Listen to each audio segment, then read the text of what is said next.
چاند کی جب چاندنی چمکتی ہے تو ہر وہ چیز جو خلا میں ہوتا ہے اس کی کرنیں، اس کی روشنی پہنچ جاتی ہے. تو ایسے ہی چاند سے تشبیہ دیا شاعر نے، کس کو معلوم ہے؟ میرے آقا صلی اللہ علیہ وسلم کو، کہ جب عرب کی دھرتی پر بالخصوص مکۃ المکرمہ میں میرے آقا صلی اللہ علیہ وسلم پیدا ہوئے، میرے آقا صلی اللہ علیہ وسلم کے پیدا ہونے کو چاند سے تشبیہ دیا، یعنی عرب میں چاند نکلا، عرب میں میرے نبی پیدا ہوئے، چاندنی پھیلی زمانے میں، یعنی میرے نبی کا چرچا زمانے میں پھیل گیا ہے. تو عرب میں چاند نکلا، چاندنی پھیلی زمانے میں، جہاں تاریک تھا ظلمت کدا تھا سخت کالا تھا، جہاں تاریک تھا ظلمت کدا تھا سخت کالا تھا. کوئی پردے سے کیا نکلا، کوئی پردے سے کیا نکلا، گھر گھر میں اجالا تھا. میرے نبی جب تک پردے میں رہے نا تو اجالا نہیں تھا. جو ہی اللہ تبارک و تعالی نے حضرت عبداللہ حضرت آمنہ کے ذریعے سے میرے نبی کو اس دنیا میں لایا تو ہر گھر میں اجالا ہو گیا.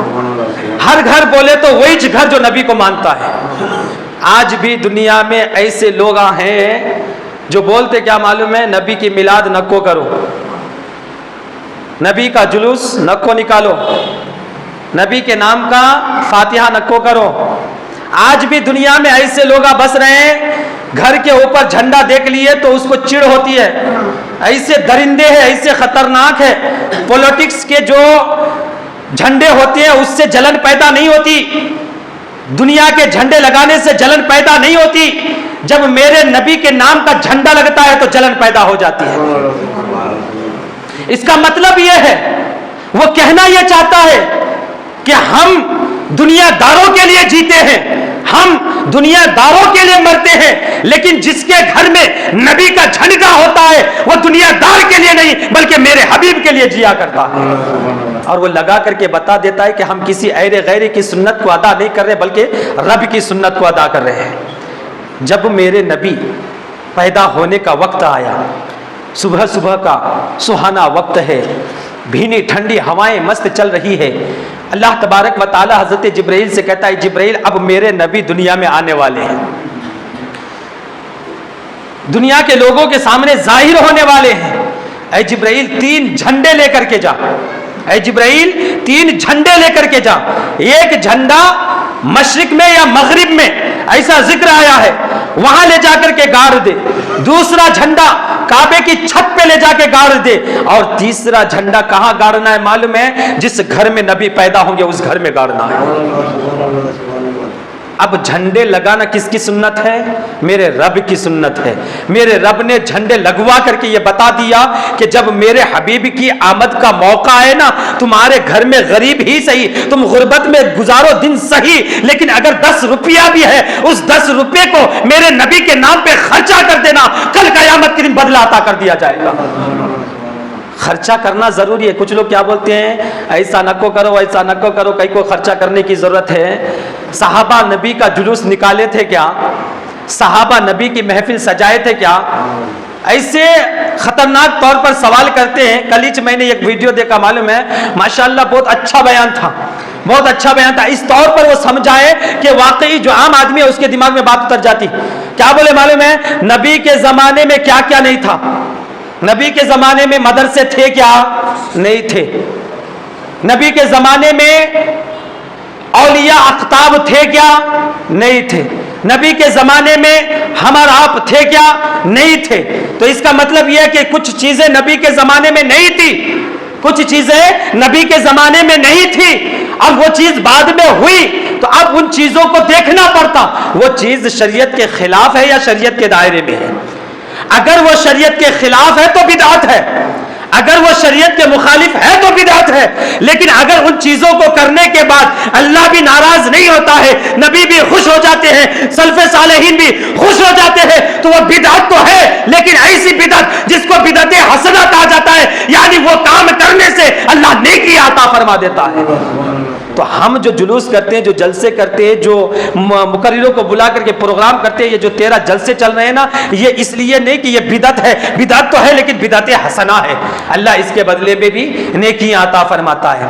حضرات محترم، نبی کی پیدائش سے پہلے عرب کا ذرہ ذرہ کفر میں مبتلا تھا، ہر طرف ظلم و ستم ڈھائے جا رہے تھے، یہاں تک کہ یہ انسان ایسے خطرناک ہو گئے تھے عرب کے، اگر کہیں مہمان جانا ہوتا، اس آدمی کے پاس چپل نہیں ہوتا، جوتے نہیں ہوتے، تو کیا کرتے تھے معلوم ہے؟ اپنی بیوی کو دوسرے کے پاس رکھ کر کے اس سے جوتے مانگ لیتے تھے، جب تک میں تیرے جوتے واپس نہ کروں تب تک تو میری بیوی کے ساتھ جیسا چاہے کر سکتا ہے۔ ایسا خطرناک ماحول ہو گیا تھا، لڑکیوں کو زندہ دفن کر دیا جاتا تھا۔ جب کسی کا شوہر مر جاتا یا کوئی اپنی بیوی کو طلاق دے دیتا تو عدت گزارنے کا طریقہ کیا تھا معلوم ہے؟ جو 4 مہینہ 10 دن جس کا شوہر مر جاتا ہے، 4 مہینہ 10 دن کی جو عدت ہے وہ گزارنے کا طریقہ کیا تھا معلوم ہے؟ ایک دم خالی میدان میں لے جا کر کے ایک جھوپڑی باندھ دیتے تھے اور بنا کر کے جھوپڑی میں اس عورت کو ڈال دیتے تھے، صرف پینے کے لیے پانی دیتے تھے، طہارت کے لیے پانی نہیں دیتے تھے، غسل کے لیے پانی نہیں دیتے تھے، یعنی 4 مہینہ 10 دن تک نہ وہ اپنے آپ کو نہلا سکتی ہے، نہ طہارت لے سکتی ہے، صرف پانی بقدر ضرورت زندہ رہنے کے لیے دیا جاتا تھا، اور کھانا بھی ویسا کھانا نہیں دیا جاتا تھا، فل نمک ڈال کر کے کھانا دیا جاتا تھا، یعنی اس کی زندگی موت سے بدتر ہو گئی تھی۔ ایسی عدت گزارنے کا طریقہ میرے نبی کی آمد سے پہلے تھا، اور جب عدت کا وقت ختم ہو جاتا تھا تو اس عورت کو بال منڈا کر کے اس عورت کو ایک گدھے پہ بیٹھایا جاتا تھا، اور بیٹھانے کے بعد اس کے گود میں اونٹ کی یا بکری کی مینگنیاں رکھی جاتی تھی، گوبر رکھی جاتی تھی، اور وہ کیا کرتے تھے؟ جو محلہ ہوتا تھا اس محلے میں پھرایا جاتا تھا، اور پھرا کر کے وہ عورت مینگنیاں ڈالتی تھی، جس سے لوگ سمجھ جاتے تھے کہ اس عورت کا شوہر مر گیا ہے یا اس عورت کو طلاق دے دیا گیا ہے، اب اس عورت کی عدت ختم ہو گئی ہے۔ یہی تک بس نہیں کرا، بہن سے ماں سے زنا کرنا، ماں سے بہن سے ہم بستری کرنا ان لوگوں کے نزدیک کوئی برا نہیں تھا۔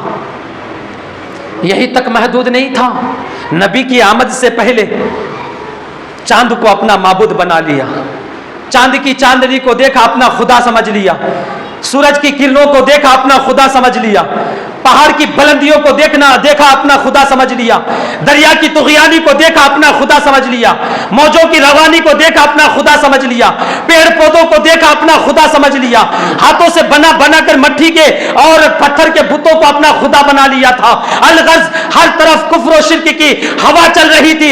ایسے وقت میں ضرورت تھی ایک رہبر اعظم کی، ایسے وقت میں ضرورت تھی ایک نیر اعظم کی، ایسے وقت میں ضرورت تھی ایک ہادی کی، ایسے وقت میں ضرورت تھی ایک رہنما کی۔ تو اللہ تبارک و تعالیٰ نے ان سب چیزوں کو مٹانے کے لیے، کفر و شرک کی زہریلی ہوا کو ختم کرنے کے لیے میرے حبیب کو پیدا فرما دیا، میرے آقا صلی اللہ علیہ وسلم کو پیدا فرمایا۔ میرے آقا پیدا ہوئے، ساری چیزیں مٹ گئی، تو میرے آقا صلی اللہ علیہ وسلم کی پیدائش کا مہینہ یہی ہے، جس کو ہم لوگ کیا بولتے ہیں معلوم ہے؟ یہاں کی زبان میں بڑے پیارے لوگ ہیں آپ لوگ، نام رکھنے میں ماشاءاللہ بہت زبردست ہیں آپ لوگ۔ نانا کی عید کا مہینہ،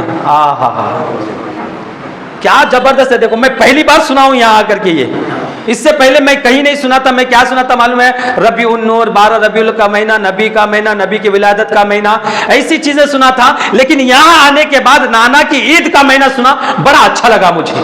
کیوں معلوم ہے؟ کیونکہ نانا کے ذریعے سے نواسے کو یاد کر لیتے آپ لوگ۔ جب نانا کو یاد کرتے تو نواسے کی بھی یاد آ جاتی، اور انشاءاللہ مجھے امید ہے اسی یاد کی بنیاد پر نواسی کی قربانی بھی آپ لوگ یاد کر لیتے، اور مجھے یقین ہے ایک نہ ایک دن ضرور آئے گا کہ اس نواسے جو قربانی دیے ہیں نا، ان قربانیوں کو بھلایا نہیں جائے گا، ان قربانیوں کو یاد کر کے ہماری مسجدیں ضرور بھرتی ہوئی نظر آئے گی۔ کیسا نواسا معلوم ہے؟ کیسا نواسا؟ کچھ لوگ بولتے ہیں نبی کا خیال نماز میں آ جائے تو نماز ہی نہیں ہوتی۔ کچھ لوگوں کا خیال ہے نبی کا خیال نماز میں آ جائے تو نماز ہوتی نہیں۔ اب میں آپ کو لے کے چل رہا ہوں، کچھ لوگ نبی کے ذکر کو مٹانے کی کوشش کر رہے ہیں، نبی کے جلسے کو مٹانے کی کوشش کر رہے ہیں، نبی کی عظمت کو مٹانے کی کوشش کر رہے ہیں، نبی کے ترانے جو الاپتے ہیں اس کو ہم سے دور کرنے کی کوشش کر رہے ہیں۔ میں آپ کو لے چلوں، نبی کا ذکر اذان میں ہے نہیں ہے؟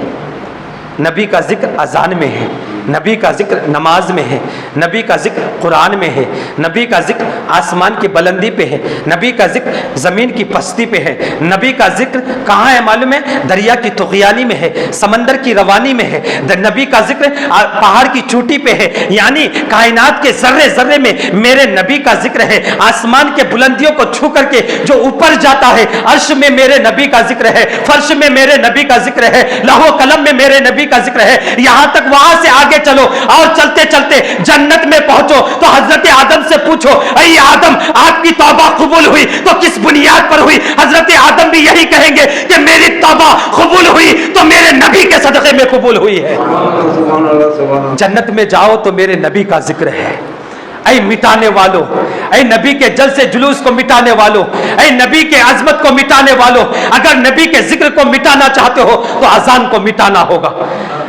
میرے نبی کے ذکر کو مٹانا چاہتے ہو تو نماز جو ہم پڑھتے ہیں اس کو مٹانا ہوگا۔ میرے نبی کے ذکر کو مٹانا چاہتے ہو تو قرآن کو مٹانا ہوگا۔ میرے نبی کے ذکر کو مٹانا چاہتے ہو تو عرش کو مٹانا ہوگا۔ میرے نبی کے ذکر کو مٹانا چاہتے ہو تو فرش کو مٹانا ہوگا۔ میرے نبی کے ذکر کو مٹانا چاہتے ہو تو عرش و کرسی کے ساتھ لوح و قلم کو مٹانا ہوگا۔ میرے نبی کے ذکر کو مٹانا چاہتے ہو تو جنت کو مٹانا ہوگا۔ اور آخر میں جو اہم بات ہے یہ ہے کہ اگر میرے نبی کے ذکر کو مٹانا چاہتے ہو تو خدا کو مٹانا ہوگا۔ کیوں معلوم ہے؟ کیوں خدا کو مٹانا ہوگا معلوم ہے؟ کیونکہ مسلمان ہو نہیں سکتا میرے نبی کے ذکر کے بغیر، مسلمان ہو نہیں سکتا۔ لا الہ الا اللہ یہ پورا کلمہ نہیں ہے، محمد رسول اللہ مل کے پورا کلمہ ہوتا ہے۔ اگر آپ کہیں گے لا الہ الا اللہ پڑھ لیا میں مسلمان ہو گیا تو ہو گیا آپ، ہو گیا آپ کہاں تک معلوم ہے؟ جہنم تک چلے گئے آپ وہاں تک۔ تو نہ نماز کو مٹایا جا سکتا ہے، نہ روزے کو مٹایا جا سکتا ہے، نہ قرآن کو مٹایا جا سکتا ہے، نہ میرے رب کے ذکر کو مٹایا جا سکتا ہے۔ جب ان چیزوں کو ہم نہیں مٹا سکتے تو رب کے ذکر کو کیسے مٹا سکتے ہیں؟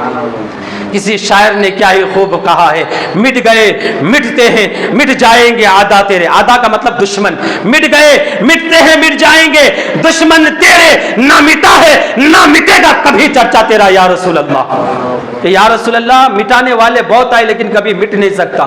آپ کو اس سے پہلے میں یہ واقعہ سنایا تھا، بہت پہلے توریت کا واقعہ سنایا تھا کہ یہ کہ جو ہے یہودی تھا، توریت پڑھ رہا تھا، پڑھتے پڑھتے اچانک میرے نبی کے نام کو دیکھا، محمد نام دیکھا تو وہ غصے میں جل بھن گیا۔ ارے ہماری توریت میں ہماری شریعت میں نبی کا نام کہاں سے آیا؟ تو اس نے کیا کیا معلوم ہے؟ نبی کے نام کو وہاں سے مٹا دیا اور مٹا کر کے کتاب بند کر کے واپس چلا گیا۔ دوسرے دن آ کر کے کھولتا ہے تو جس جگہ سے میرے نبی کے نام کو مٹایا تھا وہیں پہ موجود ہوتا ہے۔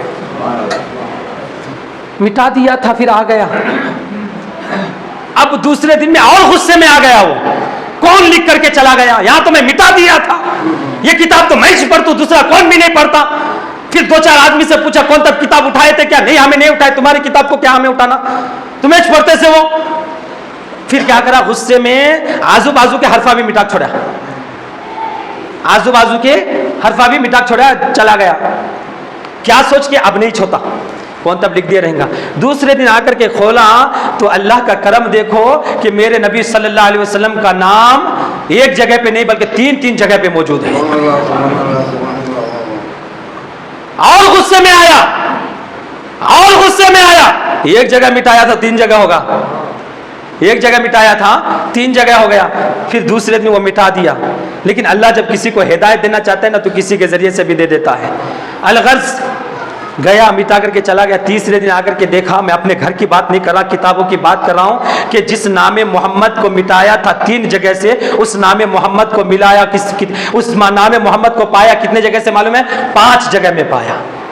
تین جگہ سے، پہلے ایک جگہ مٹایا تین جگہ ہوا، تین جگہ مٹایا تو 5 جگہ ہوا، اور 5 جگہ جب پایا تب یہ وہ سوچ رہا ہے کہ یہ کوئی عام آدمی نہیں ہے، یہ کوئی عام آدمی، کوئی لکھ رہا بھی نہیں، کیا بھی نہیں کر رہا، تو اب وہ سوچ رہا ہے کہ کوئی عام آدمی نہیں ہے۔ پھر وہ اپنے دل میں خیال کرتا ہے کہ یہ محمد کون ہے، اس کا زمانہ کب آئے گا، جب آتا اگر میں اس محمد کا زمانہ پاتا تو ان کے قدموں کو دھو کر کے پانی پی کر کے میں یہ عرض کرتا کہ مجھے بھی اسلام میں داخل کر لیجئے، آپ کی غلامی میں مجھے شامل کر لیجئے۔